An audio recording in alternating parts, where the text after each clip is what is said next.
Assam police PST and PET দিব গ'লে PRC লাগিব PRC নহলে ৰিজেক্ট কৰিব PRC নহলে বাতিল কৰি দিয়া হ'ব সো আজি ফাইনালি অফিচিয়েল নোটিস মুকলি কৰি দিয়া হৈছে অফিচিয়েল নোটিছত কি লিখা আছে আজি আমি ইয়াতে কথা পাতিম আৰু লগতে যেহেতু আমাৰ 3 অক্টোবৰ তাৰিখৰ পৰা অসম পুলিচৰ AB UB APR constable driver and বিভিন্ন পদৰ আমাৰ যেহেতু PST এণ্ড PET আৰম্ভ হ'ব সো আমাক ডকুমেন্ট কি লৈ যাব লাগিব যেহেতু ফাইনালি আজি আমাৰ এডমিট কাৰ্ড মুকলি কৰি দিয়া হৈছে আৰু কেইদিনমান আগতে আমাৰ CM স্যাৰ স্পষ্টভাৱে ঘোষণা কৰিছে যেহেতু PRC লাগিব সো এতিয়া আমাৰ এডমিট কাৰ্ড বা আজি আমাৰ যেহেতু 23 সেপ্টেম্বৰ 2024 হয় আজি আমাৰ এডমিট কাৰ্ড মুকলি কৰি দিয়া হৈছে সো আপোনালোকে যদি এতিয়াও নিজৰ এডমিট কাৰ্ডখন ডাউনলোড কৰা নাই তেনেহলে অতি সোনকালে ডাউনলোড কৰি লওক সাৰ্ভাৰ ভাল আছে সো এইটো ভিডিঅ'ত তলত মই ডাইৰেক্ট লিংক দি দিম এই লিংকৰ সহায়ত গৈ আপোনালোকে নিজৰ mobile number and date of birth দি নিজৰ এডমিট কাৰ্ডখন ডাউনলোড কৰিব পাৰিব সাৰ্ভাৰ ভাল আছে এতিয়া কথাটো আগল যেহেতু আমাৰ 3 অক্টোবৰ তাৰিখৰ পৰা PST এণ্ড PET আৰম্ভ হ'ব সো আমি ডকুমেন্ট কি লৈ যাম আৰু লগতে আমাক PRC লাগিবনে নাই যেহেতু আমাৰ CM স্যাৰ স্পষ্টভাৱে কৈছে যে অসমৰ যিকোনো চাকৰিতে অসম পুলিচ ADRE যিমান চাকৰি আছে সো PRC লাগিব সো ফাইনালি আজি যেহেতু আমাৰ এডমিট কাৰ্ড মুকলি কৰি দিয়া হৈছে আজি আমাৰ অফিচিয়েল নোটিস মুকলি কৰি দিয়া হৈছে so official notice official admit কাৰ্ডত কি লিখা আছে PRC লাগিবনে নাই আজি আমি ইয়াতে কথা পাতিম সো আপোনালোকে ভিডিওটো স্কিপ নকৰাকৈ চাই থাকিব আৰু যদিহে আপোনালোকে আমাৰ চেনেলটোত নতুন বাৰৰ কাৰণে ভিজিট কৰিছে তেনেহলে প্লিজ চেনেলটো সাপোৰ্ট সাবস্ক্ৰাইব এণ্ড ফলো কৰিব নাপাহৰিব ইয়াতে চাওক বন্ধু বান্ধৱীসকল সো ফাইনালি আজি যেহেতু আমাৰ 23 সেপ্টেম্বৰ 2024 হয় আজি আমাৰ ফাইনালি অসম পুলিচৰ অফিচিয়েল অফিচাৰ যেটো আমি শৰ্ট ফৰ্মত SLPRB বুলি কোৱা হয় সো আমাৰ নিজৰ এডমিট কাৰ্ডখন ডাউনলোড কৰিব পাৰিছো বা আমাৰ এডমিট কাৰ্ড মুকলি কৰি দিয়া হৈছে PST PET ৰ কাৰণে সো এডমিট কাৰ্ডখনত স্পষ্টভাৱে লিখা আছে মন কৰিব আমাৰ যেহেতু লৰাসকলৰ পিছত হ'ব ছোৱালীসকলৰ আগতীয়াকৈ আমাৰ ইন্টাৰভিউটো আৰম্ভ হ'ব বা 3 তাৰিখৰ পৰা যেহেতু আমাৰ ইন্টাৰভিউ টেষ্টটো আৰম্ভ হ'ব 3 তাৰিখৰ পৰা আমাৰ ছোৱালীসকলৰ ইন্টাৰভিউ টেষ্ট বা PST এণ্ড PET আৰম্ভ হ'ব আৰু লৰাসকলৰ পিছত হ'ব আৰু এইবাৰ অলপমান আমাৰ মিক্স কৰি দিয়া হৈছে ঠিক আছে আমাৰ SC ST জেনেৰেল OBC অলপমান মিক্স কৰি দিয়া হৈছে সো আমাৰ ছোৱালীসকলৰ পিছত লৰাসকল মানে জেনেৰেলটো পিছত আছিল জেনেৰেল কাষ্টসকলৰ পিছত হয় কিন্তু এতিয়া এইবাৰ আমাৰ জেনেৰেল সকলক আগতীয়াকৈ দিয়া হৈছে আৰু তাৰ পিছত আমাৰ OBC MOBC SC ST ঠিক আছে সো আমাৰ আৰু কিছুমান মিক্স কৰি দিয়া হৈছে সো এতিয়া কথাটো আগল আমাৰ মূল টপিক হল সো আমি ডকুমেন্ট কি লৈ যাম আৰু ডকুমেন্ট এৰি গলে বাতিল কৰি দিয়া হ'ব এবসেন্ট হলে ক্যান্সেল কৰি দিয়া হ'ব আৰু লগতে PRC লাগিবনে নাই সো এতিয়া মন কৰিব সো আপোনালোকৰ নিজৰ এডমিট কাৰ্ডখনত চাব স্পষ্টভাৱে লিখা আছে তলত instruction of the candidate for PST and PET আৰু ইয়াতে আমাৰ 1 নম্বৰটো স্পষ্টভাৱে লিখা আছে সো আমাৰ ৰিপৰ্টিং ঠিক আছে ৰিপৰ্টিং টাইমৰ কথা সো আমাৰ এডমিট কাৰ্ডত এটা ৰিপৰ্টিং টাইম দিয়া আছে সো মোৰ ইয়াত 6 AM দিয়া আছে সো আপোনালোকৰ ৰিপৰ্টিং টাইমটো কি আছে পাৰিলে সাব নিজৰ এডমিট কাৰ্ডত সো জি নহয় কিয় সেই ৰিপৰ্টিং টাইমটো ফলো কৰাৰ কথা কৈছে আমাৰ যেটো ৰিপৰ্টিং টাইম দিয়া আছে সেই ৰিপৰ্টিং টাইমটো ফলো কৰাৰ কথা কৈছে এই ৰিপৰ্টিং টাইম হিচাপতে যাব কৈছে বা PST PET মানে সেইফালে এন্ট্ৰি কৰিব কৈছে গেটত সোমাব কৈছে বা আপোনালোকৰ যত ইন্টাৰভিউ হ'ব তাতে যাব লাগিব ৰিপৰ্টিং টাইম হিচাপতে সো এতিয়া এটা কথা গল যেটো বহুতে বন্ধু বান্ধৱীসকলে ক'ব পাৰে সো আমাৰ যোৱাবাৰটো ৰিপৰ্টিং টাইমটো ফলো কৰা নাই এইবাৰ আমাৰ ৰিপৰ্টিং টাইমটো ফলো কৰিব নে নাই চাওক বন্ধু বান্ধৱীসকল যেহেতু আপোনালোকৰ যদি প্ৰথম দিনত পৰিছে তেনেহলে ৰিপৰ্টিং টাইমটো ফলো কৰিব ঠিক আছে ৰিপৰ্টিং টাইমটো ফলো কৰিব আৰু যদি প্ৰথম দিন পৰা নাই তেনেহলে যদি পিছত পৰিছে তেনেহলে যি সকল প্ৰথম দিন পৰিছে তেওঁলোকৰ পৰা খবৰটো লব যে ৰিপৰ্টিং টাইমটো ফলো কৰিছে নে নাই ঠিক আছে প্ৰথম দিন আমাৰ ৰিপৰ্টিং টাইমটো ফলো কৰিব পাৰে হেইটো বেছি ডাঙৰ কথা নহয় আৰু যদি আমাৰ প্ৰথম দিন ৰিপৰ্টিং টাইমটো ফলো কৰা নহয় তাৰ পিছত আপোনালোকৰ ইচ্ছা এদিন আগতীয়াকৈ যোৱা বা এদিন পিছত যোৱা বা যদি 6 থাকে আপোনালোকে 8 9 মানে যেতিয়া সময় হয় তেতিয়া যোৱা ঠিক আছে সো ফাৰ্স্ট টাইম যদি আপোনালোকৰ প্ৰথম পৰিছে পাইলে ৰিপৰ্টিং টাইমটো ফলো কৰিব পাইলে ৰিপৰ্টিং টাইমৰ আগতীয়াকৈ তাতে যাব এটো কমপ্লিট হৈ গল সো ইয়াৰ পিছত আই গল বন্ধু বান্ধৱীসকল আমাৰ ফাইনালি ইয়াতে স্পষ্টভাৱে লিখা আছে 2 নম্বৰ অপচনটো সো এডমিট কাৰ্ডৰ কথা সো আপোনালোকে যাব বা গেটত যেতিয়া এন্ট্ৰি কৰিব তাতে আপোনালোকৰ যিখন এডমিট কাৰ্ড মুকলি কৰি দিয়া হৈছে এডমিট কাৰ্ডখন লব লাগিব আৰু লগতে হেইফালে আমাৰ Aadhaar card voter card PAN card driving licence জি নহয় কিয় ঠিক আছে আমাৰ আইডেন্টিটি প্ৰুফ এখন লব লাগিব আৰু নামটো যেন আমাৰ এডমিট কাৰ্ডৰ আৰু আইডেন্টি কাৰ্ডৰ নামটো একে থাকে ঠিক আছে কিবা যদি আমাৰ ভুল হয় তেনেহলে বেলেগ এখন আইডেন্টি কাৰ্ড ল'ব মানে নামটো একে থাকিব লাগিব এন্ড ডেট অফ বাৰ্থটো আমাৰ একে থাকিব লাগিব সো ইয়াৰ পিছত আহি গ'ল আমাৰ ইয়াতে মন কৰিব 3 নম্বৰ অপচনটো স্পষ্টভাৱে লিখা আছে সো আমাৰ এবসেন্ট ঠিক আছে সাপোজ ধৰি লোৱা যে মই 3 তাৰিখত ইন্টাৰভিউ আছে কিন্তু মই এবসেন্ট হৈছো মই যোৱা নাই কিবা আমাৰ প্ৰবলেম আছে মই তাতে এখন নোটিসও দিয়া নাই ঠিক আছে তেনেহলে মোক কি কৰিব ডাইৰেক্ট ক্যান্সেল কৰি দিয়া হ'ব সাপোজ ধৰি লোৱা যে 3 তাৰিখত মই পৰীক্ষা আছে মানে পিএসটি পিইটি আছে আসাম পুলিচৰ ইন্টাৰভিউ টেষ্ট আছে পিএসটি এন্ড পিইটি ঠিক আছে সো এতিয়া মোক কৰিব লাগিব কি এখন এপ্লিকেশন লিখিব লাগিব আৰু সেই এপ্লিকেশন লিখিব লাগিব বা পৰীক্ষাৰ যেটো আমাৰ এডমিট কাৰ্ড আছে মানে সেন্ট্ৰাল যিবিলাক পৰীক্ষা আছে পৰীক্ষাৰ যেটো আমাৰ এডমিট কাৰ্ড আছে সেই এডমিট কাৰ্ডখন আৰু আমাৰ এপ্লিকেশন ফৰ্ম সেইখন লৈ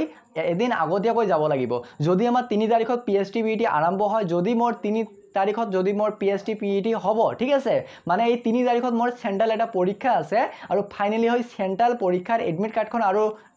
এখন নোটিস লিখিব লাগিব এই দুখন মিলি এদিন আগতে মানে 2 তাৰিখত যাব লাগিব ঠিক আছে 2 তাৰিখত গৈ তাতে নোটিসখন আৰু এডমিট কাৰ্ডখন দিব লাগিব যে মোৰ 3 কালি যেহেতু 3 তাৰিখ আছে সো কালি মোৰ সেন্ট্ৰাল পৰীক্ষা আছে ঠিক আছে বা এসএসসি বা জি নহয় কি আমাৰ পৰীক্ষা আছে সো মই ইন্টাৰভিউ টেষ্টটো দিব নোৱাৰিম সো সেই কাৰণে মোক এদিন পিছুৱাই দিব লাগে সো ফাইনালি পোষ্টপন কৰি এদিন পিছুৱাই দিব ঠিক আছে সেইবিলাক চিন্তা নকৰিবা বিন্দাস পিছুৱাই দিব আৰু যদি আপোনালোকে ভাবিছে যে আজি মোৰ ইন্টাৰভিউ আছে মই দিব না যাও মই পিছত দিম তেনেহলে কিন্তু ডাইৰেক্ট ক্যান্সেল কৰি দিয়া হ'ব মানে এবসেন্ট হলে ক্যান্সেল কৰি দিয়া হ'ব 4 নম্বৰটো স্পষ্টভাৱে লিখা আছে সো আমাৰ অৰিজিনাল সাৰ্টিফিকেট মাৰ্কস যিমান আছে এইবিলাক সকলোখিনি লৈ যাব তাতে যেহেতু আমাৰ পিএসটি পিইটি হ'ব ঠিক আছে অসম পুলিচৰ এবি ইউবি এপিআৰ বিভিন্ন ধৰণৰ পদ আছে আমাৰ পিএসটি পিইটি হ'ব এই পিএসটি পিইটি দিনত আমাৰ ডকুমেন্ট ভেৰিফিকেশন কৰিব যিমান ডকুমেন্ট আছে সকলোখিনি ডকুমেন্ট আমাৰ ভেৰিফিকেশন কৰিব ঠিক আছে আৰু মানে কোন এটা যদি ডকুমেন্ট আমাৰ একসেপ্ট কৰা হয় বা ৰিজেক্ট কৰা হয় এই আমাৰ পিএসটি পিইটি দিনতহে এটো একসেপ্ট এন্ড ৰিজেক্ট কৰিব স্পষ্টভাৱে ইয়াতে আমাৰ এডমিট কাৰ্ডত লিখা আছে ওকে সো ইয়াৰ পিছত আহি গ'ল বন্ধু বান্ধৱীসকল ফাইনালি ইয়াতে লিখা আছে আমাৰ 5 নম্বৰটো ইয়াতে মন কৰিব সো এইটো আমাৰ ডকুমেন্টৰ কথা কৈছে যেটো আমাৰ ভেৰিফিকেশন কৰিব আমাৰ যেটো স্টেপ আছে ডকুমেন্ট ভেৰিফিকেশন স্টেপটো এইটো আমাৰ পিএসটি পিইটি দিনতে কৰিব এইটো ইয়াতে কোৱা হৈছে আৰু ইয়াৰ পিছত আহি গ'ল আমাৰ 6 নম্বৰ অপচনটো ইয়াতে কিছুমান আমাৰ ডকুমেন্ট মেনশন কৰি দিয়া হৈছে কি কি তাতে আমাৰ ডকুমেন্ট লৈ যাব ঠিক আছে জেৰক্স ল'ব আৰু লগতে মানে সকলোখিনি ডকুমেন্ট অৰিজিনাল ল'ব লাগিব সো ইয়াতে মন কৰিব ফাৰ্স্ট টাইম আমাৰ certificate for proof of ex আমাৰ admit card certificate of SSLC মানে মেট্ৰিকৰ এসএসএলসি ঠিক আছে মেট্ৰিক পৰীক্ষাৰ আমাৰ এডমিট কাৰ্ড ল'ব তাৰ পিছত সাৰ্টিফিকেট ল'ব এন্ড আমাৰ মাৰ্কশিট ল'ব আৰু যি সকলৰ হাই সেকেন্ডাৰী পাস আছে সো সেম ল'ব ঠিক আছে মানে marksheet admit and certificate higher secondary and মেট্ৰিকৰ ওকে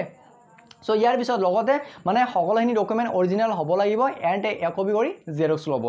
সো ইয়াৰ পিছত আহি গ'ল ইয়াতে লিখা আছে সো আমাৰ pass certificate and marksheet of SSLC exam for constable UB in Assam Police and APR constable so ইয়াতে এইটোৱে কোৱা হৈছে যে আমাৰ হায়াৰ সেকেন্ডাৰী এন্ড মেট্ৰিক পৰীক্ষা যেটো আমাৰ SSLC HS admit card certificate marksheet আছে এইবিলাক ল'ব অৰিজিনাল এন্ড এক কপি কৰি জেৰক্স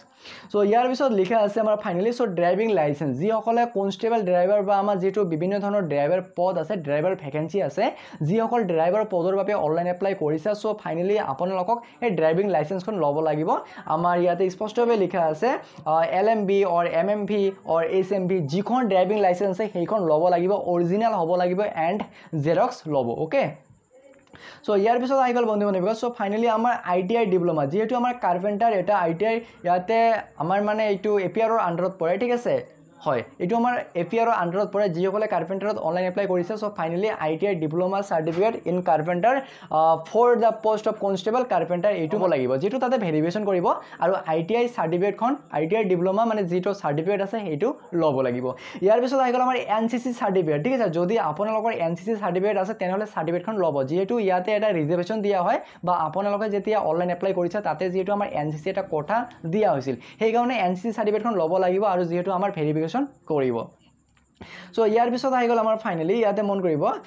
আমাৰ certificate of VDB member home guards SPO ইয়াৰ পিছত আমাৰ এক্স এনডিএফবি ইয়াৰ পিছত স্পৰ্ট ঠিক আছে সো আমাৰ আদাৰ্স যিবিলাক ৰিজাৰ্ভেশ্যন আছে আমাৰ এনসিসি তাৰ পিছত ভিডিবি ইয়াৰ পিছত আমাৰ হোম গাৰ্ড ঠিক আছে যিমান মানে সাৰ্টিফিকেট আছে এইবিলাক সাৰ্টিফিকেট আমাক অৰিজিনাল ল'ব লাগিব এণ্ড আমাৰ জেৰক্স ল'ব লাগিব সো ইয়াৰ পিছত আহি গ'ল আমাৰ কাষ্ট সাৰ্টিফিকেট ঠিক আছে কাষ্ট সাৰ্টিফিকেটখন ল'ব আৰু ইয়াৰ পিছত আহি গ'ল আমাৰ employment exchange card so exchange কাৰ্ডখন বহুত এখন গুৰুত্বপূৰ্ণ ডকুমেণ্ট হয় এইখন ল'বই লাগিব আৰু যদি আপোনালোকে জানুৱাৰী মাহৰ আগতীয়াকৈ বনাইছা আৰু যদি এতিয়াও আপডেট কৰা নাই তেনেহ'লে অতি সোনকালে আপডেট কৰি ল'ব বা আমাৰ ইণ্টাৰভিউ আগতীয়াকৈ আপডেট কৰি ল'ব নহ'লে কিন্তু ইণ্টাৰভিউ দিনত আপোনালোকৰ প্ৰব্লেম হ'ব ইয়াৰ পিছত আহি গ'ল আমাৰ মানে এক্সচেঞ্জ কাৰ্ডখন আপডেট কৰি ল'ব যদি আপোনালোকৰ মানে 10 পাছ আছে ঠিক আছে তেনেহ'লে 12 পাছটো কৰি ল'ব বা যদি বিএ পাছটো নাই বিএ পাছ কৰিছে তেনেহ'লে সেইটো কৰি ল'ব মানে এক্সচেঞ্জ কাৰ্ডখন আপডেট কৰি ল'ব সেইখন বহুত এটা গুৰুত্বপূৰ্ণ ডকুমেণ্ট হয় আৰু যদি জানুৱাৰীৰ পিছত মানে জানুৱাৰী ফেব্ৰুৱাৰী সেইফালে যদি আপডেট কৰা আছে তেনেহ'লে একো প্ৰব্লেম নাই আৰু যদি জানুৱাৰী আগতীয়াকৈ আপোনালোকে আপডেট কৰিছে বা বনাইছে এতিয়াও যদি আপডেট কৰা নাই তেনেহ'লে আপডেট কৰি ল'ব সো বন্ধু বান্ধৱীসকল ইয়াতে আৰু কিবা তেনেকুৱা ধৰণৰ ডকুমেণ্ট লিখা নাই আৰু এতিয়া কথাটো আহি গ'ল আমাৰ PRC সো PRC লাগিবনে নাই চাওক যেহেতু আমাৰ এডমিট কাৰ্ডখন আজি আমাৰ অফিচিয়েলভাৱে মুকলি কৰি দিয়া হৈছে আৰু এডমিট কাৰ্ডত আমাৰ স্পষ্টভাৱে একো PRCৰ কথা লিখা নাই যে আমাৰ PhD PhD দিব গ'লে আমাক PRC লাগিব আমাৰ হায়াৰ এডুকেশ্যন PRC লাগিব আমাক জব PRC লাগিব আমাৰ ডমিচিয়েল RC PRC এপিডেভিটখন লাগিব সো একো আমাৰ এই আমাৰ এডমিট কাৰ্ডখনত লিখা নাই সো সেইকাৰণে চিন্তা নকৰিবা বিন্দাস থকা যিসকলে কৈ আছে যে PRC লাগিব সো মন দিব নালাগে ঠিক আছে কাণ দিব নালাগে সো আপোনালোকে ভালকৈ প্ৰেক্টিছ কৰা ৰানিং কৰা জাম্প কৰা চিন আপ মৰা আৰু ভালকৈ ষ্টাডি কৰা ফাইনেলি চাকৰি লোৱা ঠিক আছে PRC এতিয়াৰ প্ৰয়োজন নাই যেতিয়া আপোনালোকে চাকৰি পাব তাৰপিছতহে জব PRC অলৰেডি বনাব পাৰিব আৰু জব PRC আগতীয়াকৈ দিয়া নহয় চাকৰি পোৱাৰ পিছতহে দিয়া হয় আৰু যিখন আমাৰ হায়াৰ এডুকেশ্যন PRC সকলে অনলাইন এপ্লাই কৰি আছে এইখন আমাৰ অকল পঢ়া শুনাৰ ক্ষেত্ৰতহে PRCখন কামত দিয়ে চাকৰি বাকৰিৰ ক্ষেত্ৰত এই PRCখন আমাৰ কামত নিদিব আৰু এখন PRC আছে যিখন আমি ডমিচিয়েল RC PRC বুলি কোৱা হয় এইখন আমাৰ কোৰ্টৰ পৰা দিয়া হয় এপিডেভিট বুলি কোৱা হয় এইখন আমাৰ SSCৰ ক্ষেত্ৰত বা অগ্নিবীৰৰ ক্ষেত্ৰত মানে কামত দিয়ে আমি যে অসমৰ বাসিন্দা হয় আমি যে ভাৰতীয় নাগৰিক হয় সেই হিচাপমতে এইখন PRC কামত দিয়ে ঠিক আছে এইখন পাৰিলে আপোনালোকে বনাই ল'ব পাৰিব কিন্তু ইয়াতে PRCৰ বিষয়ে একো লিখা নাই PRC নালাগে উইদাউট PRC ঠিক আছে PRC অবিহনে আপোনালোকে আসাম পুলিচ ABUB লগতে বিভিন্ন পদৰ PhD and PhD দিব পাৰিব সো বন্ধু বান্ধৱীসকল আজি মই আৰু ভিডিঅ'টো বেছি দীঘলীয়া নকৰোঁ লগতে কিবা যদি ক'বলগীয়া থাকে তেনেহ'লে কমেণ্ট কৰি জনাব সো আজিৰ কাৰণে এইটোৱে আছিল এটা গুৰুত্বপূৰ্ণ ভিডিঅ'টো যদি ভাল পালে তেনেহ'লে সকলো বন্ধু বান্ধৱীকে শ্বেয়াৰ কৰিব লগতে চেনেলটো ছাপোৰ্ট ছাবস্ক্ৰাইব এণ্ড ফ'ল' কৰিব নাপাহৰিব জয় অসম